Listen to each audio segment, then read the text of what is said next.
entering the afternoon session, and our next speaker up is Jules Whale. Jules is a master practitioner in neuro-linguistic programming, covering coaching, hypnotherapy, and timeline therapy. She works with people who have lost their way who may be struggling with regret that they have wasted the best years of their lives. She has a special interest in bereavement coaching, especially when the bereavement has followed a difficult relationship with the deceased.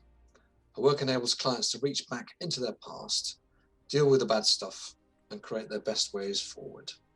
Thank you, Ross. Thank you, and welcome everybody. That was an introduction, wasn't it? I think I wrote it. When we talk about living in the past, as an NLP practitioner, I don't live in the past. What I do is I help people to make sense of their past. And sometimes what we come to is a decision that actually we know we can't change it, but in visiting certain things in our minds, we can actually make peace with it and move on. A very, very big part of what I do in my coaching as an NLP coach is to talk about values, to find out what is really important to us. Now, Richard Bandler, who actually was one of the people that devised NLP, said these are things that we don't live up to, which sounds a little bit of a tall order, a bit tough. What we do is, when we look at values, we look at what do they mean? What is a value? What does it mean? How do you define that? We have personal values, we have corporate values, all manner of values. Think about corporate values. For example, a company, I picked one at random this morning. We do right. We act with integrity and use our judgment to do the right thing. All or nothing. We put everything we have into everything we do. Give more than you take. We put more in so everyone gets more out. Be yourself always. We're quirky, proud, and at our best when we are free to be ourselves. We, not me. We work together. Anything is possible. Crikey, that's a whole set of stuff to live up to, isn't it? That's actually John Lewis' set of values. And for those of you that don't know from further away, John Lewis is a company, a retail company. So what is a value? It's something when we define as being in our subconscious. It's ideas that we hold to be important. Criteria to move us towards or away from things. How we communicate governs this. It governs how we behave. It gives us motivation to behave. It creates awareness of others, good or bad. It guides our decision. It guides our destiny. And we attach conscious beliefs to these values. If we change our values, we change how we think, how we feel, and how we behave. In NLP, we believe that from the age of birth to 7, we're absorbing and just believing, just taking as said, everything that's fed to us. It's a blind acceptance of our parents and the world around us, as narrow as it is at that time.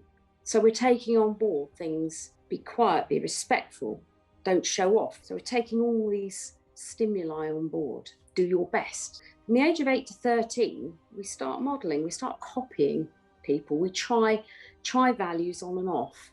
We try things. Do we believe in it? Do we not believe in it? We'll try them. We slip in and out of it, on and off like clothes. From 13 to 21, we start to take on board opinions and values from our peers, from the media. And then we use these to create our own program. Young children are pre-moral, very, very young children. Amoral, they have no morals. So are psychopaths. Those aside, we all have values. So my experience of values started a little while ago, just to put some context on this. And I'd had a pretty rough ride in life. and I was bereaved. And I actually didn't know where I was going to go next. I didn't know what to do. And I started to reach out to people that I felt could help me with where I needed to go next. During this, I actually found out what my values were. Before that, I'd said what they were. I'd voiced them. I'd written them down. And I think they were like a lot of people's: honesty, integrity, family, love, education. But when I was actually asked to define them and actually asked to really get in touch with them, that's when it became interesting. What was honesty? I am honest. But once I'd actually dug down deep into what that meant to me, it actually meant freedom of speech. It actually meant being true to myself. That then became a pivotal moment. Because once I'd understood that, and once I'd respected that, I couldn't live the life I had been living. It was that profound. So when we actually talk about values, we first and foremost talk about what they mean to us. What are we going to do with them? Now, we'll know when they're not present. We'll know when we are at odds with somebody. We've probably all experienced not speaking up and feeling bad. We should have said something. We haven't met goals that we wanted to meet. Something in life's going awry.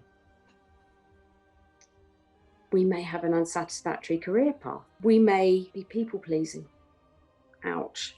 All of these can be when our values aren't being met.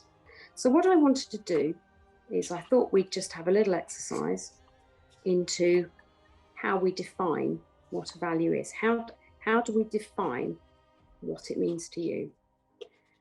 If any of you have got a piece of paper there and a pen, it's a very, very simple exercise. And I'm going to ask just to think about a couple of questions. What is important to you in life? Just put down the answer. What is important to you in life? If you could have any career without constraints, any career without constraints, what in the news angers you? A topic in the news that would cause you to be angry? What are you most proud of? When are you happiest? When are you the most ashamed? And these are all personal and private. When you were happiest, what was there? What was present? What was missing? So I'll give you a moment to jot those down. So what is important in life? If you could choose any career without constraints, what in the news angers you? What are you most proud of? When are you at your happiest? When are you most ashamed? And when you were at your happiest, what was present then? What was missing?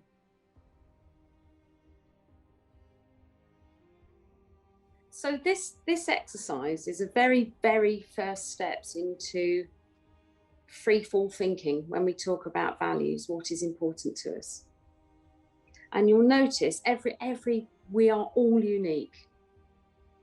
So everybody will have had a different interpretation of why they feel the way they feel.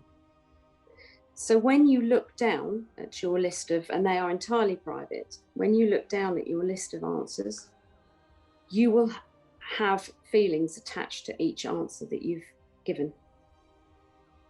You will have a reason why you've given the answer you've given.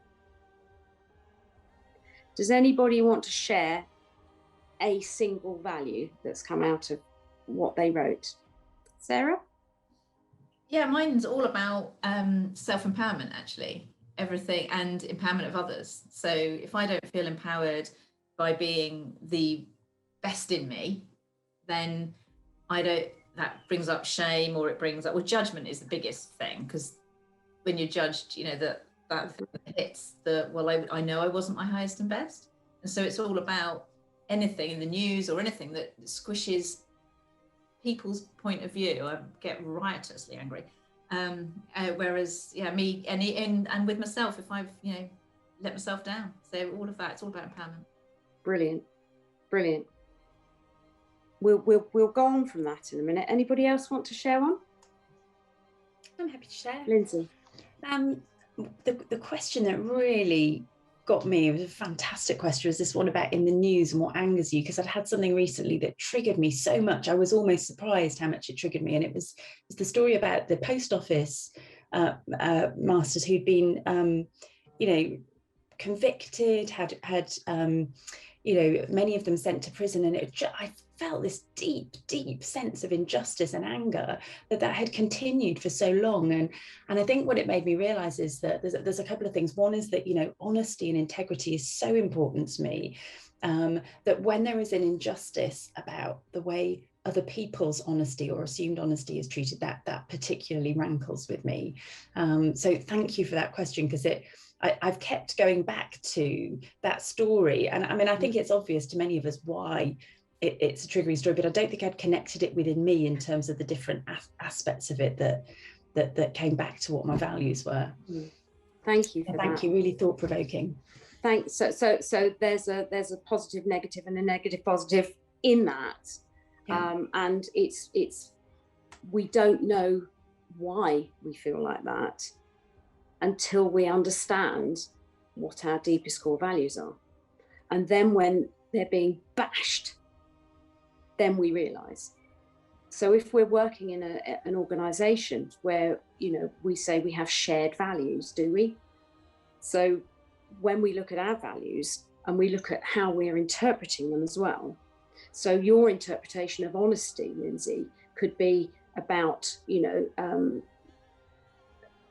the way the post people were treated, and that could be reflecting around that. Honesty could be always telling the truth, even if you hurt somebody. That could be honest, and that's one that we unpack a lot. Honesty, or it could be being, you know, honest with money, or the one that it is very seldom pays heed to is being honest with ourselves. So we treat ourselves as, well, yeah, that's just me. That's not other people. Of course I'm honest with other people. Of course I'm kind with other people, and whatever other values. But what about me, for me, for me? And I think this is where it starts to get so interesting, because around values, we have a set of what we call criteria in NLP. They're rules. So when we're growing up, respect is a value, and we would, you know, probably have taken that on board 0 to 7. Respect. So in one household, it could be respect your elders, respect people around you, respect everybody. That's the definition of respect that's been taught to you. But another person's respect could be, well, respect yourself first. And if you want to say something, you say something. Now, you can see in a relationship how then that could start to jar, because we're both saying, well, respect is very important to me, but I have a different set of rules around it. So every value will have around it a different set of rules, a different set of criteria around it. Now, just to be clear, that the value is the deep-seated why we feel the way we do. The criteria is what's needed in place to show that that's being satisfied. So if we crave security, and somebody would say to me in a values elicitation, well, I you know, money, finance is very important to me. Well, that's a criteria. because that's actually a means to actually satisfying what the value is. So is the value in security, is that a value?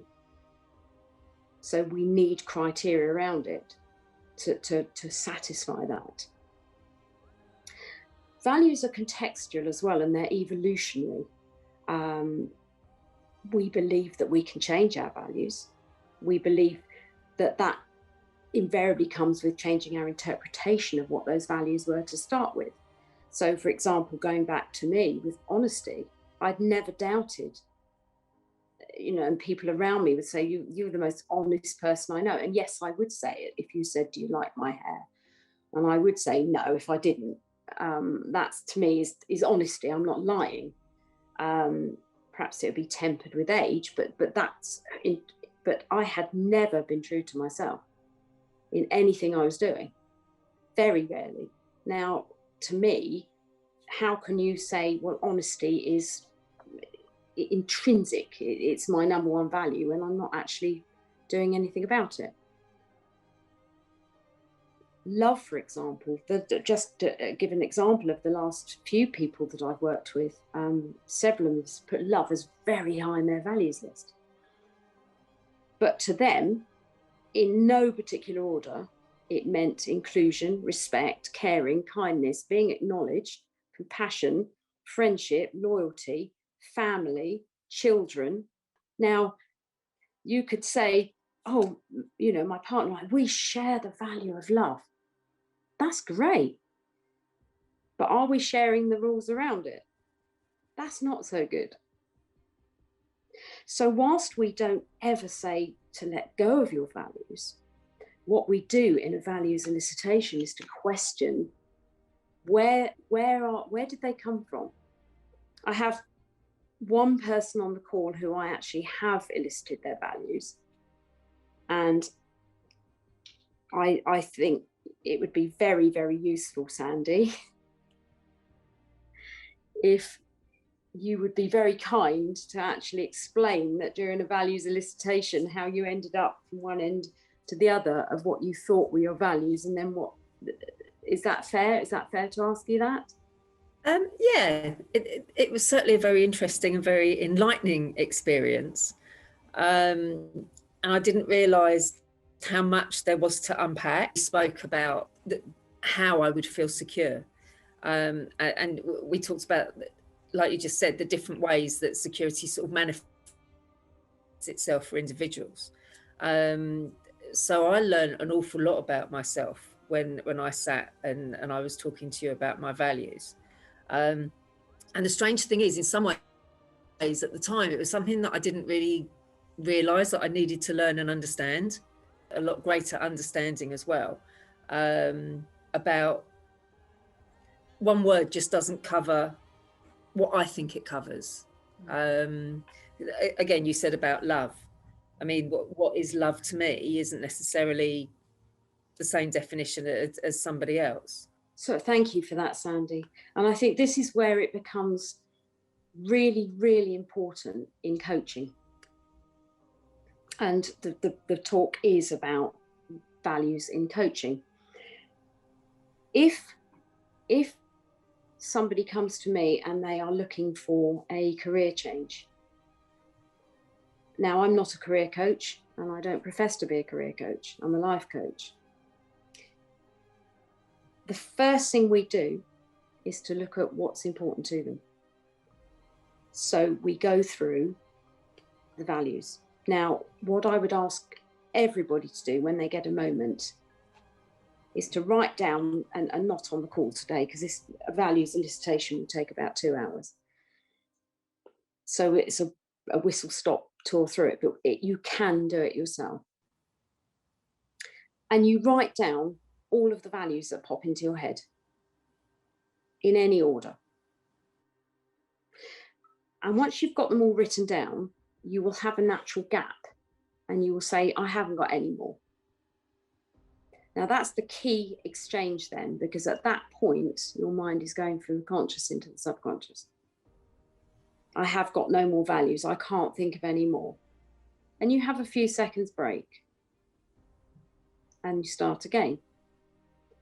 And then you will start getting really deep. And you will start saying, you're looping back round and saying the same words in different guises. So what's really, really important then, and how I define it in a values elicitation is, I would say to you, what is really important to you about. So it could be career, it could be relationship, it could be life in general. Most people that I work with, it's life in general, and we encapsulate everything around that. So what is really, really important to you? And then what we do is we actually unpack what that means to you. So with you, Lindsay, it was a really good example of saying in the news, something has really affronted you and it's bashed into your sense of honesty, your value that you put on honesty. So that's what we do. Each single word that we write down, we pay testament to it. What does that mean? What feeling am I getting when I'm saying it? Because it will be a feeling. It will be an awareness. If we talk about honesty, for example, the feeling that you will get will define how you then explain that, how you think about it, what it means to you. And what we then do is we get them in an order, because some values are going to be important, very important, but they're not going to be centric to how you think every day, decisions that you make every day. So we get them from normally about 30 up to 10, and then we play Desert Island Values. Now, Desert Island Values is a really tough game, and you have to be tough to play it. And how we play that is, if you could only take, so just say your top 3 values turn out to be love, honesty, and freedom. They're very high level values, what we call high level. They'll be centric to your thinking. So I say, but you can only have freedom or love or honesty. You can only have one of those. Which one are you going to take? Now, one lady I did this with was absolutely wonderful. She said, is there food there before I go? How am I going to get there? So you will work with people that we call audio digital. So they will have a whole lot of self-talk to create a script before they do something. So we then say, yes, there's food, there's everything you need. This is just about values. So you're going to literally take your boat across, your little boat, and it will only take one value. Which one are you going to take? Which one can you not live without? Now, when you've looked at all of the criteria around the values, it's everything that you need in place to feel that value. What do you need to be there in place? So I might say, oh yeah, I'll take honesty. Yeah, I'll take that one. Okay. So then you can only take one of the other 2. Then you keep going and you keep going, and you will find that you get what we call a hierarchy of values. And you will have a number 1, a number 2, a number 3, a number 4, and a number 5, sometimes number 6. But normally you will have 5 that you think, I cannot operate without these in place. My program won't run with any congruence at all without these in place. Now, once you've got those in place, you then revisit the original objective. So I'm looking for a career change. Now, if one of your top values was freedom, and that meant autonomy, that meant time freedom, that meant being acknowledged, and you were thinking about a career that didn't offer any of that, but it offered a thumping great big salary, you kind of see how the wheels would come off quite quickly, because you're not satisfying your values. It's not going to work. It might work short term, but it's not going to work. And you're not going to feel that sense of self, that sense of being, that sense of just so. What we do is we look at, do you want to change the value?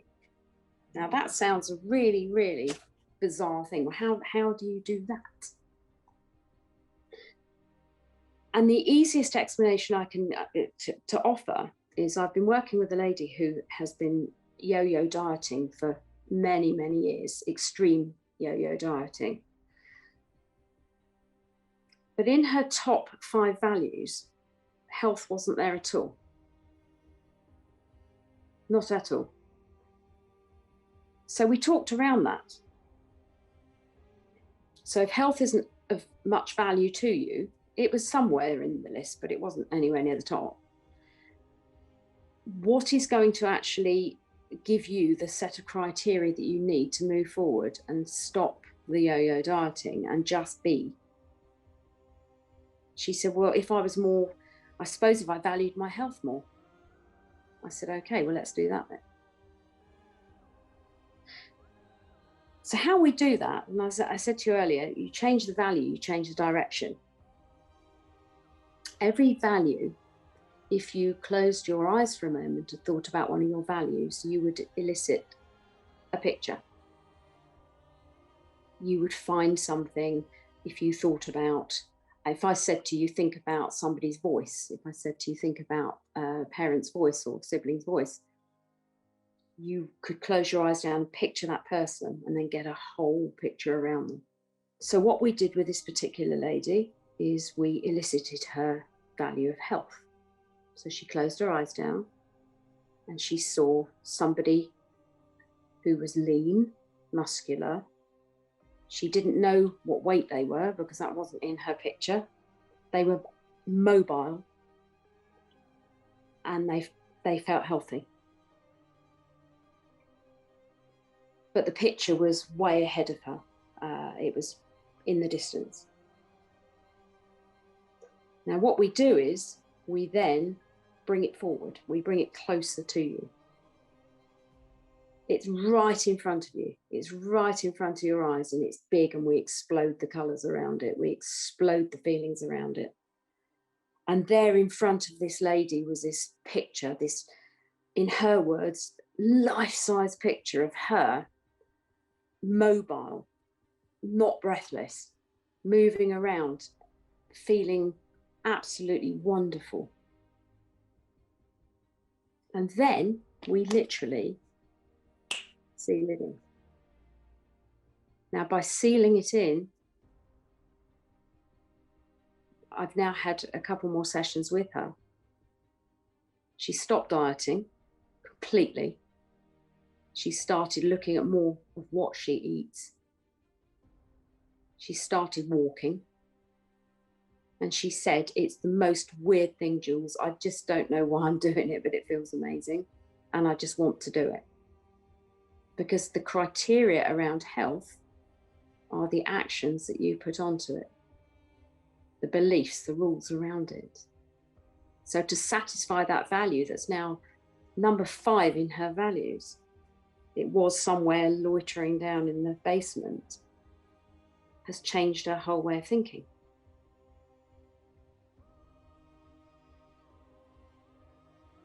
That is how we can change an order, to change a belief, to change an action. And it's so, so simple to do it. But if you don't know what your values are to start with, it's nearly impossible to do it, because you've got no frame of reference. If you think about, I was working with somebody who, and it's very, very common, I think, in coaching, when people start out coaching, or any business, sometimes they don't know what to charge. I don't feel I'm worth anything. Now, what's What's underneath that? What value is underneath that? So we unpack that. We unpick it and unpack it. So what's hanging around underneath that? Because values can be towards or away from. Values could be trying to get away from something. Safety, security. What are you trying to get away from? Values can be driving towards a means to get something. So we can use our values in any way we like. So going back to the charging situation, going back to what value are we putting on ourselves? If we look at what we expect, if finance is nowhere in our values, if money is nowhere there, we need to move it up. And we can move it up the hierarchy. There's no shame in that. If we need it, we can use that to our advantage. In a relationship, when you're having problems in a relationship, eliciting both sets of values from you and your partner can bring absolute amazing amount of information. And there is so much synergy sometimes. There is so where we get that lack of understanding of each other is where we're not paying heed to each other's values. My husband knows that for me, being true to myself is my number one value. It's absolutely unwaverable. I won't ditch that for anybody. But that took me the best part of 50 plus years to find that. What could I have done with it if I'd have known that all those years ago? What I'm doing with it now is living the life that I want, doing what I want when I want. But it all matches in to my values. Everything I do matches my values. Would anybody like to ask any questions about values? It's a big, crunchy topic and it could go on for absolutely hours. What I wanted to do this afternoon was to inject a snapshot into real life. This is where we use it, rather than talk around, that's what values are.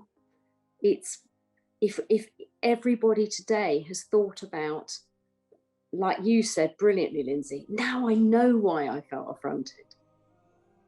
When we've had an argument with somebody and it hasn't sat well, is it because it's bashed one of our values?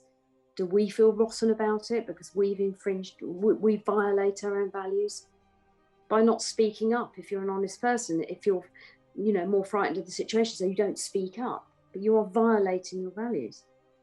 We have cultural oppression where we have values, but they are oppressed. So helping people work through that. How do you turn a value into a purpose? How do you turn that into the belief, the action, and the reward? It's huge. Sandy. How often through your life would your values change? Do your values change with your situation? Or is it something sort of like once you've worked out what your values are, they are very unlikely to change? What we believe, and this is entirely in the context of NLP trainings, what we believe is that values are contextual, but that the rules around them can be challenged. So respect, I was brought up to respect older people. Mm-hmm. That was a value, and it was very important to me. And then I questioned it one day because I thought, well, do they always deserve it? Am I just doing it because I was told to do it? So I do believe they can change. I do believe, I believe that the criteria around them change. So yes, I can still show respect, but that's a mutual respect? Is that what I expect? A mutual respect. So I'm not letting go of the value. I'm changing the criteria around it. What do I need in place for me to feel that? So what I need in place is for somebody who's going to show me respect as well. Yeah. So I haven't changed the value of respect, but I've bolted on different criteria around it. So Yeah. it's a nucleus with all these little spider legs coming off it. What are those around it? And when I say to people, what do you need in place to know that this is what you feel? What do you need? Well, you know, somebody might say love. I need my family around me, or, you know, so that will change. That will change. But the basic value, we don't believe changes. I think it goes up and down in ranks of order, or maybe it's more the understanding of what that is. Like I said to you, honesty, what does that mean? You know, breathtaking, never lying to anybody. And I don't think anybody can say that they've never ever told an untruth. And we've said, well, to save their feelings. Well, then you're not being honest, are you? You're not being honest. But if to save somebody's feelings, you're going to say something different, you are being true to yourself. So that's honest. So is it interpretation, criteria, actions, beliefs? But the core value is what will drive you. I always say to people, it's your inner lighthouse. So when you have a very simply put, if you have a goal in life, you set the goalposts up. Those goalposts are your values. So if you can imagine, each value is dotted in as goalposts. Drive the goal through those. Don't say, well, they won't suit the goal being the big career, but you're never going to get to see your family. You're never going to have any time to yourself because you're driving after this big career, which is great if family and time for yourself isn't one of your values. Yeah. But don't just kick the goalposts away to make them fit the goal. Yeah. The goal must fit the goalposts, whatever that goal looks like. Thank you. Oh, you're welcome. Lindsay's still thinking about the postmasters, aren't you? What I was reflecting on was how individualized your approach is and how rich that can be in the exploration of what each value means to each person. So I've come across a number of sort of systems of values. So things like VIA or VIA, I'm never sure how it's pronounced, values in action. And I think part of the challenge of working with those kind of systems is that the definition of each of those values is prescribed, and therefore they don't always exactly fit what the individual's feeling. And then I think the next thing I was reflecting on is, and what about when you start working with these in an organizational context? You know, it's all very well coming up with a set of values that are painted on the wall of the canteen or the coffee area, but the eliciting of those values in a way that means they can truly like sit with everybody, is that starting to make me question if that's even possible, which, given I've spent quite a lot of my career doing some of that, is slightly alarming. It's lovely to hear you say that, Lindsay. And I think that the objective today was for me to actually bring values to life in a real sense. This is what it is. This is how it is. And that's why I quoted the John Lewis set of values. I mean, they're wonderful. Crikey, you'd aspire to that, wouldn't you? But how many people in that organisation, who were they written for? Were they written for the partners? Were they written? I don't know. I've no idea. It sounds great. You know, it's almost a mantra that we can adopt. But in our deepest moments of reflection, self-reflection, is what is important to me? What do I value more than anything? And I think, and I don't use the word values. I don't use jargon. I don't use jargon. I don't find it a comfortable approach. So to say to somebody, what is really, really important to you about that? And you will get a feeling as I'm saying it, what is really important to you about love? What is really important to you about, success? What does that mean to you? What does it look like? What does it feel like? What does it taste like, smell like, sound like? All of the things that we call submodalities in NLP, all of the filters that we have. And if you get the whole lot in a row, you will find peace and you will find congruence. You will know. And it gives you, I left a career that was a big career, a big corporate sales career. I didn't want to do it anymore.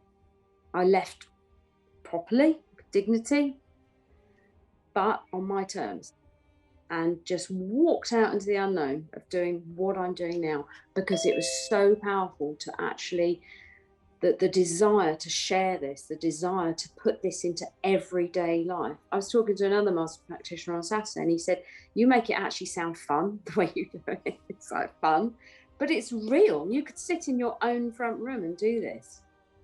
You can actually question around it, you know, so explore, really dig deep. We've done a whistle stop today. As I say, a values elicitation and getting an order and a hierarchy, it's about 2 hours. And every bit of that is about why am I feeling that? And then you say, well, that's not important to me anymore. Why did I think that was important? No, it's not. I just said it. Perhaps my organisation expected me to say that.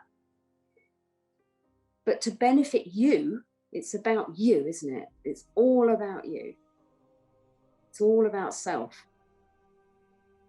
Does anybody else want to ask anything or comment or? No, I'll just share, Jules, that I really like the idea of the possibility that we can change our values. And if there's something missing which is holding us back, then we can consciously create it and insert it into our list of values. That, as a tool of transformation or change, now there's a technique. I like that. Thank you for that. You're welcome, Ross. And it really is as simple as that. It really is. And we can put something that so we could have colliding values of our own. So which one is the most important? So when we decide which one is the most important, we say, well, let's push the other one down then. Let's swap places. And it's as, I'm not going to say it's simple. It is, if you're an NLP practitioner, it's simple. But it's simple to actually befuddle the subconscious, which is what NLP practitioners thrive on. Did I think it was good? But it's not. Did I think it was bad? But it's not. What do I think? I'm not sure. But what we get from that is that really, really good sense of, I'm in control of this. I can choose where I want to go. If my values aren't serving me well, I'm going to question the criteria around them. Am I just saying them because I've always said them? I'm going to just have a look at this now. Take the, you know, as Sandy said, do they change as you go on? I believe that, as I said, the criteria do. So lift the lid on them, have a look at them. Why are you saying them? Do you believe in it? Is it important to you? Some people in session have never, ever voiced their true values before because they've either sounded selfish or showy-offy, or, you know, they say, oh, I didn't ever think I'd say that. I never thought I was going to say that. You know, obviously we do an ecology check around you. You know, if one of your values is to, you know, travel and scoot off to Australia and you've got, you know, 5 kids at home, maybe that wouldn't be a good idea. But making try to that, the fun that you can have with exploring possibility and doing something about it. That's the key, Ross, doing something about it, transforming the way you thought about it, transforming the way you think about your future. What can I go and get tomorrow? What can I achieve? How am I going to do that? Let me look at my value. Is it important to me? If it's not, then I'm not going to bother doing it. If it really is important, how am I going to do it? That's where the coaching comes in. How am I going to do it? But first and foremost, let's get those values lined up. Let's get them out and see what we're doing with them. Well, what an astonishing session, Jules. I want to thank you enormously for that contribution. We do have time for one more question. Is there another question in the room? Yeah, me. Wendy, go. Wendy. Thank you. Hi, Jules. Hi, Jules, Wendy. do you find that the undiscovered and unknown values also are undiscovered anchors that block people from moving from where they are? Yes, they can be, Wendy. They really can be. And I think, for example, fear of moving forward, you can be anchored deeply in as a lack of security as being one of your, you know, the security is important to you. Mine contextually security and safety were very important to me in my past. Very important. They're still important, but they're not in the way. They're still important, but I have them, so they're there somewhere. So I would offer it to other people. I would offer that out to somebody else, you know, to make them feel secure, make them feel safe. So yes, I do believe they do block you. I do believe that. I mean, just very quickly, I've just been working with a gentleman who is completely career changing and now questioning why he was even thinking of doing it, because the values have come out and we've really looked at them, and what is really important to him isn't what he'd have got. So that would have been holding him back, that lack of belief, because he hadn't understood his values. He knew they were there somewhere, but he just said, I used to just say them. But now it's like, once you understand them and you embrace them, and why are they there? I mean, I've been talking to somebody else about their values quite recently, and he said that money is very important to him, finance, security, very important. And within about 3 seconds of conversation, we got, actually, it's validation of being good enough. So there's a self-limiting belief wrapped up there. So by actually looking at your values, of course you can bash all that away. Of course you can. So yes, really good question, Wendy. Thank you. Brilliant. And there we must draw this particular session to a close. Thank you very much indeed, Jules. That's marvellous. You're welcome. Thank you, everybody. And if anybody wants to know any more, then just get in touch and we can talk.